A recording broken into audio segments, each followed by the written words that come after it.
স্বাগত চট্টগ্রাম প্রতিদিনে, সঙ্গে আছি আমি জান্নাতুল সাদিয়া। জ্বালানি ও বিদ্যুৎ সংকট নিরসনে 10 বছরের পরিকল্পনা তৈরি করে সংসদে উপস্থাপন করা হবে বলে জানিয়েছেন প্রধানমন্ত্রী তারেক রহমান।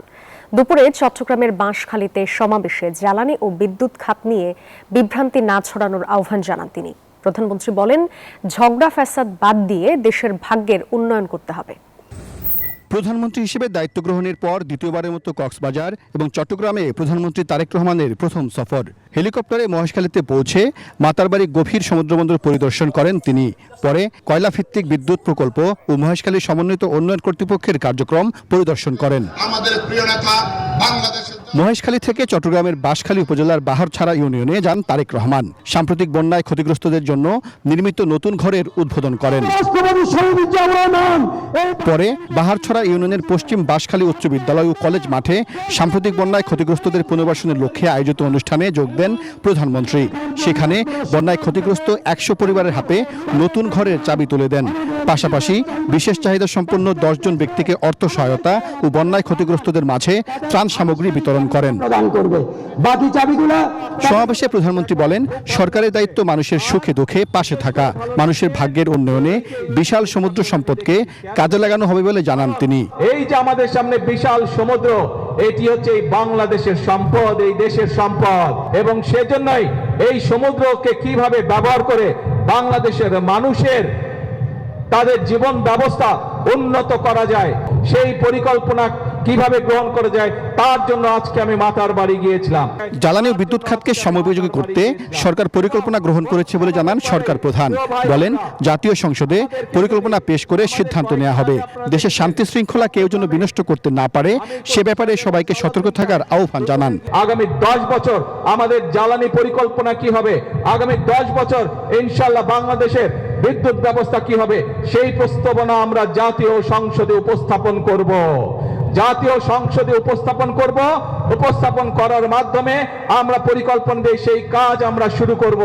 দেশের উন্নয়নে সরকারের পাশাপাশি সবাইকে অংশ নেওয়ার আহ্বান জানান প্রধানমন্ত্রী। প্রধানমন্ত্রী তারেক রহমান এই বাঁশখালী উপজেলায় আসলেন এবং তিনি ঘোষণা দিলেন, এই এলাকায় যারা বন্যায় ক্ষতিগ্রস্ত হয়েছে তাদেরকে স্বাভাবিক জীবনে ফিরিয়ে আনা হবে। এবং তিনি আজকে এখানে 100 জন মানুষের হাতে নতুন ঘরের চাবি তুলে দিলেন। সাইফুল ইসলাম, নিউজ 24, বাঁশখালী, চট্টগ্রাম। প্রধানমন্ত্রীর সফর নিয়ে আরো খবর জানাতে আমাদের সঙ্গে যুক্ত হচ্ছেন সহকর্মী নয়ন বড়ুয়া জয়। জয়, প্রধানমন্ত্রীর সফর নিয়ে সবশেষ কি তথ্য আছে জানাবেন।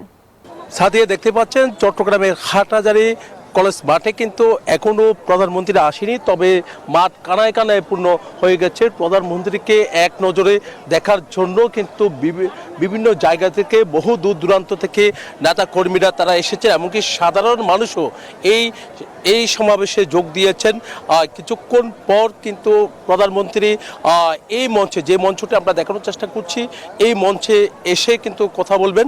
এখন আমরা যতটুকু জেনেছি হাটহাজারী মাদ্রাসায় সেখানে গেছেন, এর আগে বাবুনগরী মাদ্রাসায় গেছেন, বাবুনগরী মাদ্রাসার পর হাটহাজারী মাদ্রাসায় সেখানে গিয়ে কবর জিয়ারত করার কথা রয়েছে হেফাজতের সাবেক আমির আল্লামা শফির। তো এই কবর জিয়ারতের পর কিন্তু এখানে আসার কথা রয়েছে আমরা জানতে পেরেছি। তবে অধীর আগ্রহ নিয়ে নেতাকর্মীরা অপেক্ষা করছেন কখন প্রধানমন্ত্রী মঞ্চে আসবে, কখন তারা এক নজরে দূর যারা এসেছেন তারা দেখবেন, সেই আশা নিয়ে তারা এসেছেন। হাটহাজারী মানুষের কিন্তু অনেক দাবির মধ্যে সবচেয়ে বড় দাবি কিন্তু পূরণ হচ্ছে বলে তারা জানিয়েছে। তারা বলছেন প্রধানমন্ত্রীকে তাদের মাটিতে, হাটহাজারীর মাটিতে নিয়ে আসা, এখানে এসে তাদের সাথে কথা বলা, এটাই তাদের একমাত্র দাবি ছিল। সেই দাবি কিন্তু পূরণ হচ্ছে। তারা মনে করছেন প্রধানমন্ত্রী যেহেতু হাটহাজারীর মাটিতে পা রেখেছেন, এখন হাটহাজারী সহ পুরো চট্টগ্রামের উন্নয়ন আরও বেশি হবে বলে তারা মনে করছে। তাদের যে দাবি রয়েছে হাটহাজারী মানুষের, তারা বলছেন যে চট্টগ্রাম রাঙ্গামাটি সড়ক যেহেতু হাটহাজারীর উপর দিয়ে গেছে, একই সাথে চট্টগ্রাম খাগড়াছড়ি সড়ক যেন 4 লেনে উন্নীত হোক, এমনকি আরও অন্যান্য দাবিও কিন্তু তাদের মুখ থেকে আমরা শুনতে পেয়েছি। এই ছিল আমার এখানকার সর্বশেষ। ফিরে যাচ্ছে স্টুডিওতে সাদিয়ার কাছে। জয়, ধন্যবাদ আপনাকে। কুমিল্লায় আবারও দেশি বিদেশি বিভিন্ন পণ্য নিয়ে কুটির শিল্প বাণিজ্য মেলা শুরু হচ্ছে। শুরুর আগেই এক নজর দেখতে মেলার গেটে ভিড় জমাচ্ছেন সাধারণ মানুষ। এ নিয়ে আরো খবর জানাতে সরাসরি যুক্ত হচ্ছেন সহকর্মী HM মহিউদ্দিন। মহিউদ্দিন, মেলার প্রস্তুতি কতটুকু শেষ হয়েছে, কবে নাগাদ উদ্বোধন হবে জানাবেন? ধন্যবাদ সাদিয়া। আপনি যেমনটি বলছিলেন যে কুমিল্লায় দ্বিতীয়বারের মতো সবচেয়ে বেশি বৃহত্তর বাণিজ্য মেলার উদ্যোগ নিয়েছে এই কুটির শিল্প এবং বাণিজ্য মেলায় দেশি বিদেশি বিভিন্ন ধরনের পণ্যের সমাহার নিয়ে এই মেলাটি শুরু হবে আগামী 2 থেকে 3 দিনের মধ্যে কুমিল্লা ইফিজেড এরিয়াতে যে পুরাতন যে বিমানবন্দর বন্দরের মাঠে। আমি যদি একটু দেখাই, এখানে আগামী 2 থেকে 3 দিন পরেই এই মেলাটি উদ্বোধন, এই 2-3 দিন পরে এই মেলাটি উদ্বোধন হবে। তবে তার আগেই এই যে সমস্ত বিভিন্ন কুটির শিল্প এবং পণ্য নিয়ে যে যারা উদ্যোক্তা রয়েছেন তারা এই মেলাটিতে তারা অংশগ্রহণ করেছেন এবং যে বৃহত্তর পরিসরে যে একটি সুন্দর যে গেট করেছেন সেটি এবং মেলার এই আপডেটটি দেখার জন্য সাধারণ মানুষের উপচে পড়া ভিড় তৈরি হচ্ছে এখনই। তবে মেলা কর্তৃপক্ষ জানিয়েছেন যে এই কম দামে এবং ন্যায্য মূল্যে দেশি বিদেশি যে বিভিন্ন ধরনের পণ্য সেই পণ্যগুলো রিসেন্টলি এই মেলা থেকে উদ্বোধনের পরে সেটি ডিসকাউন্টে পাওয়া যাবে। আশা করা যাচ্ছে আগামী 2 থেকে 3 দিনের মধ্যে এই মেলাটি উদ্বোধন করবেন এবং কুমিল্লাবাসী সেটি উপভোগ করবেন। তো এই ছিল কুমিল্লা কুটির শিল্প বাণিজ্য মেলা থেকে আমার কাছে সর্বশেষ। চলে যাচ্ছে স্টুডিওতে সাদিয়া। মহিউদ্দিন, ধন্যবাদ আপনাকে। দেশের বিভিন্ন স্থানে নানা আয়োজনে আন্তর্জাতিক আদিবাসী দিবস পালিত হয়েছে। সকালে দিবসটি উপলক্ষে রাঙামাটি পৌর চত্বরে আলোচনা সভা ও দলীয় নৃত্যের আয়োজন করা হয়। এ সময়ে বিভিন্ন আদিবাসী জনগোষ্ঠীর প্রতিনিধি ও সামাজিক সাংস্কৃতিক সংগঠনের নেতৃবৃন্দ উপস্থিত ছিলেন। একইভাবে বান্দরবান ও খাগড়াছড়িতেও ক্ষুদ্র নৃগোষ্ঠীরা আন্তর্জাতিক আদিবাসী দিবস পালন করেছে। সভায় বক্তারা আদিবাসী জনগোষ্ঠীর অধিকার নিশ্চিতকরণ, মাতৃস্বাস্থ্য ও নিরাপদ প্রসব ব্যবস্থা জোরদার এবং ভাষা, সংস্কৃতি ও ঐতিহ্য সংরক্ষণের উপর গুরুত্ব আরোপ করেন। নোয়াখালীর 4 লেন সড়কের বেহাল দশা, ফুটপাত দখল করে সড়কের 2 পাশে চলছে ব্যবসা। এতে চরম ভোগান্তিতে পড়েছেন পথচারীরা। এ নিয়ে আরো খবর জানাতে নোয়াখালী থেকে সরাসরি যুক্ত হচ্ছেন সহকর্মী আকবর হোসেন সোহাগ। বিস্তারিত জানাবেন। ধন্যবাদ সাদিয়া। আপনি যেমনটা জানতে চেয়েছেন, আমি আছি নোয়াখালী জেলা শহর মাইজিতে। আমি আপনাকে একটু জানিয়ে রাখি যে নোয়াখালী এই সোনাপুর থেকে বেগমগঞ্জ চৌরাস্তা পর্যন্ত পোল লাইন সড়কটি হাজার হাজার টাকা খরচ করে পোল লাইন করা হয়েছে। আমি আপনাকে একটু দেখাতে চাই এই পোল লাইন সড়কটি এতই বেহাল অবস্থা যে সড়কের দুই পাশে সড়কের জায়গা দখল করে আসে, ফুটপাত জায়গা দখল করে আসলে ব্যবসা বাণিজ্য সহ বিভিন্ন যানবাহন থেমে থাকে, সবসময় লেগে থাকে। আমি আপনাকে একটু দেখাতে চাই যে আপনি দেখছেন যে ফুটপাতের জায়গাগুলো দখল করে সড়কের দুই পাশে যানজট লেগে থাকে। একদিকে যত পথচারীরা তাদের দুর্ভোগের সীমা নেই, শেষ নেই। তারা সবসময় তারা আসলে আসা যাওয়া করতে বা বিভিন্ন মানুষ যখন ফুটপাতে শহর দিয়ে বিভিন্ন জায়গাতে যায় তারা আসলে খুবই দুর্ভোগে পড়তে হয়।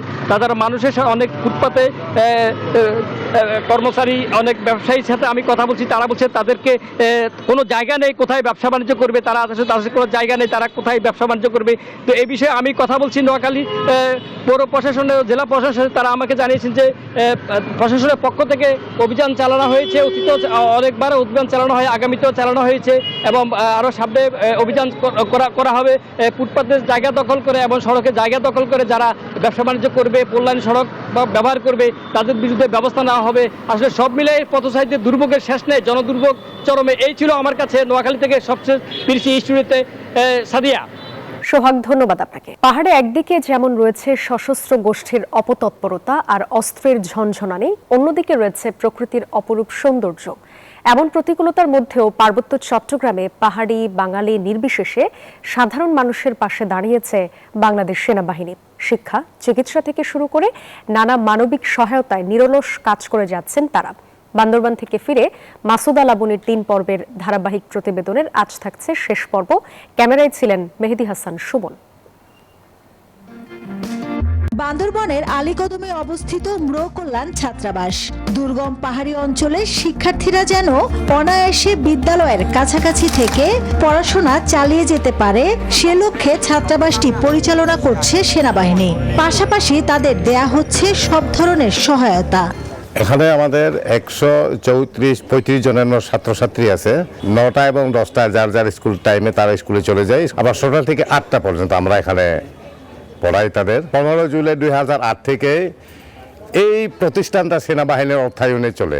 শুধু এই ছাত্রাবাসে নয়, দুর্গম অঞ্চলে বেশ কিছু শিক্ষা প্রতিষ্ঠান নির্মাণ ও পরিচালনার দায়িত্ব পালন করছে সেনা সদস্যরা। পাশাপাশি পার্বত্য চট্টগ্রামের প্রত্যন্ত এলাকায় বিনামূল্যে চিকিৎসা সেবা ও প্রয়োজনীয় ঔষধ সরবরাহ করছে বাহিনীটি। তাদের পাড়াতে কোনো স্কুল নাই, বিধে বাংলাদেশ সেনাবাহিনী ওদেরকে পরিচালনা করে। আমাদের একটা নার্সিং ট্রেনিং দেওয়া হয়েছিল, আমরা ওখান থেকে আমাদেরকে ওষুধপত্র দিয়েছিল বিভিন্ন, কারণ আমাদের ওখানে হাসপাতাল অনেক দূরাদূরে। পাহাড় থেকে সব ধরনের বৈষম্য দূর করে পাহাড়ি ও বাঙালির মধ্যে সম্প্রীতি আর শান্তির মেলবন্ধন তৈরিতে অব্যাহত রয়েছে সেনা কল্যাণমূলক কার্যক্রম। এরই অংশ হিসেবে প্রতিনিয়ত অসহায় ও সাধারণ পাহাড়ি জনগোষ্ঠীর মাঝে তুলে দেয়া হচ্ছে বিভিন্ন উপহার সামগ্রীও। অন্যদিকে রুমা উপজেলার ইডেনপাড়ায় শুষ্ক মৌসুমে পানি সংকট নিরসনে গড়ে তোলা হচ্ছে একটি আধুনিক পানি সংরক্ষণাগার। 1 লাখ লিটার ধারণ ক্ষমতা দেওয়ার পরে আমাদের বেথার পানির জন্য আর এত বেশি সমস্যা আর হবে না। সমস্ত জাতিগোষ্ঠীগুলোর মধ্যে আমাদের সম্প্রীতির বন্ধনে বেষ্টনের জন্য বাংলাদেশ সেনাবাহিনী কাজ করে যাচ্ছেন। সহিংসতা আর সংঘাতের পথ এড়িয়ে সৌহার্দ্যপূর্ণ পরিবেশে শান্তিতে একসঙ্গে বসবাস করতে চান সাধারণ পাহাড়ি আর বাঙালিরা। মাসুদা লাবনী, নিউজ 24, বান্দরবন। এই ছিল নিউজ 24 চট্টগ্রাম প্রতিদিনের সংবাদে। ধন্যবাদ সবাইকে।